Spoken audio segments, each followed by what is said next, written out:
पुढची महत्त्वाची बातमी बघूया। महाराष्ट्रात ई बाईक टॅक्सीला परवानगी देण्याचा निर्णय राज्य मंत्रिमंडळाच्या बैठकीत घेण्यात आलाय।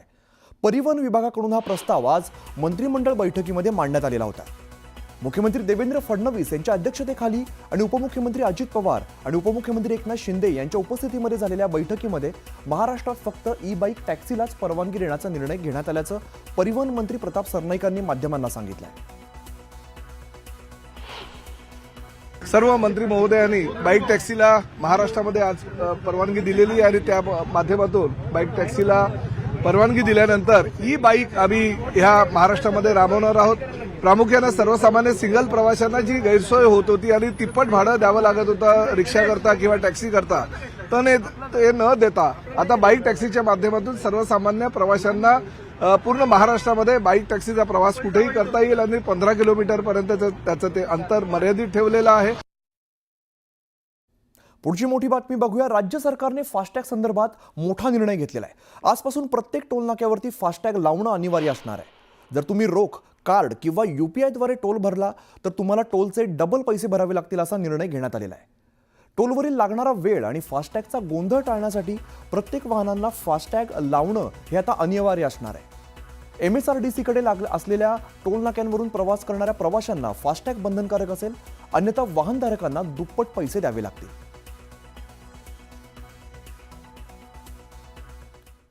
इकडे ठाणे कशेळी भिवंडी मार्गावरून जाणाऱ्या वाहन चालकांसाठी अतिशय महत्त्वाची बातमी आहे। ठाणे कशेळी भिवंडी मार्ग आज रात्री 10 ते सकाळी 6 वाजेपर्यंत वाहतुकीसाठी बंद असणार आहे। ठाणे भिवंडी कल्याण मेट्रो 5चा महत्त्वाचा लोखंडी गर्डर अंजूर फाटा भागामध्ये मेट्रो ब्रिजवरती टाकला जाणार आहे। या कामासाठी भिवंडी शहरासह सर्व प्रकारच्या वाहनांना 1 एप्रिलपासून रात्री 10 ते 2 एप्रिलच्या सकाळी 6 पर्यंत वाहनांना प्रवेश बंदी असणार आहे। 2 एप्रिलच्या रात्री सुद्धा हे काम केलं जाणार आहे। तो गुजरातकडे जाणाऱ्या वाहनांनी घोडबंदर मार्गावरून गुजरातकडे जावं असं आवाहन वाहतूक पोलिसांनी केलंय। या वेळेमध्ये वसई दिवा रेल्वे वाहतूक सुद्धा बंद ठेवली जाणार आहे। जे काय जड अवजड वाहनं आणि इतर सर्वच प्रकारची वाहनं ज्यांना की कशेळी काल्हेर वरून त्यांना अंजूर फाटा मार्गे त्यांना भिवंडीला जायचं असेल तर त्यांना रात्री 11 ते सकाळी 6 वाजेपर्यंत असं 7 तासाचा तरी त्यांना मेगा ब्लॉक असणार आहे। त्या ठिकाणी सर्व वाहतूक आपण डायव्हर्ट करून राजनोली मानकोली मार्गे मानकोलीवरनं त्यांना डायव्हर्ट करून त्यांना बाळकूम वरनं घोडबंदर असं त्यांना आपण डायव्हर्ट करतोय। पुढे जाऊया। डोंबिवलीतल्या रखडलेल्या पलावा इथल्या उड्डाणपुलावरून मनसेने शिवसेनेला डिवचलाय। 31 एप्रिलला कुणाल कामरा या रखडलेल्या पुलाच्या उद्घाटनासाठी डोंबिवलीमध्ये येणार असे बॅनर्स लावण्यात आले। एवढंच नाही तर तारखांच्या आश्वासनांनी फुल कधी होणार पलावा पूल असं बॅनरवरती लिहून शिवसेनेला डिवचलेलं आहे। वाहतूक कोंडी कमी करण्यासाठी पलावा जंक्शन इकडे 2 पुलांचं काम सुरू आहे, मात्र हे काम रखडल्यामुळे वाहन चालक त्रस्त झालेत। या बॅनरने कल्याण रस्त्यावरती जाणाऱ्या वाहन चालक आणि नागरिकांचं चांगलंच लक्ष वेधलंय। तर दुसरीकडे आदित्य ठाकरेंनी सुद्धा एप्रिल फुलच्या मुद्द्यावरून सरकारला डिवचलाय। पाहूया। हे एप्रिल फुल तर काय अजून, आणि म्हणून या सरकारला एप्रिल फुलचं नाव दिलं पाहिजे। एप्रिल फुल सरकार। लाडकी बहीण तसंच, शेतकऱ्यांचा विषय तसाच, लाडका भाऊ तिथे योजनाच बंद करून टाकली। बरोबर आहे, आनंद शिधा बंद करून टाकला, मध्ये अंडी बंद केलेली मिड डे मील मधून। एवढा मोठा जोक व्हायला निघालेला आहे। एकतर त्यांना कळलं कसं स्वतःला की मीच गद्दार आहे हे त्यांनी खेचून कसं घेतलं। मला वाटतं तसे त्यांचे खासदार आहेत ना ज्यांनी त्यांना साप म्हटलेलं आहे, त्यांना पण नोटीस गेली पाहिजे। आणि दुसरी गोष्ट म्हणजे तिकडे जे पाहायला आलेली ती कॉमेडी त्यांना पण नोटीसेस दिलेल्या आहेत। म्हणजे एका बाजूला रेप मर्डर वगैरे सगळं म्हणजे सर्रास होत आहे, दंगली घडवल्या जात आहेत, पण जे कॉमेडी बघायला जातात त्यांना नोटीसेस मारल्या जातात। पुढची मोठी बातमी। 93च्या मुंबई साखळी बॉम्बस्फोट प्रकरणामध्ये विशेष टाडा न्यायालयाने मोठा निकाल दिलेला आहे। टायगर मेमन, याकूब मेमन आणि त्याच्या कुटुंबियांच्या 14 स्थावर मालमत्ता केंद्र सरकारकडे सोपवण्याचे आदेश न्यायालयाने दिलेले आहेत। यामध्ये अनेक फ्लॅट्स, रिकामे भूखंड, कार्यालय, दुकानं समाविष्ट आहेत।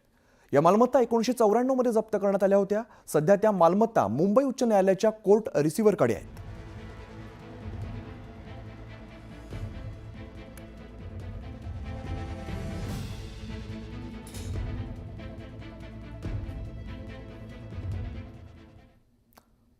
आणि आता एक धक्कादायक बातमी. होणारा नवरा पसंत नसल्यामुळे नवरीनेच गुंडांना 1.5 लाख रुपयांची सुपारी देऊन जीवे मारण्याचा प्रयत्न केल्याची घटना घडली आहे. ही घटना दौंड तालुक्यातील खामगावमध्ये घडलेली आहे आणि या प्रकरणी 5 आरोपींना यवत पोलिसांनी सध्या अटक केली आहे. 22 वर सागर कदम हा एका हॉटेलमध्ये कुक असून सागर आणि मयुरी दांडगे यांचा विवाह होणार होता. मात्र मयुरीला सागर कदम हा पसंत नव्हता, त्यामुळे तिने सागरला जीवे मारण्याची सुपारी 1.5 लाख रुपयांना दिली होती. आरोपींनी सुपारी घेतल्यानंतर दौंड तालुक्यातील खामगाव फाटा या ठिकाणी सागरला अडवलं आणि मयुरीशी लग्न केलं तर तुला दाखवतो असं म्हणून सागरला लाकडी दांड्यांच्या सहाय्याने जबर मारहाण केली. या प्रकरणी वर सागर कदम यांनी यवत पोलीस ठाण्यामध्ये गुन्हा दाखल केलेला आहे आणि यातील 5 आरोपींना अटक करण्यात आली असून भावी वधू मयुरी ही अद्याप फरार आहे.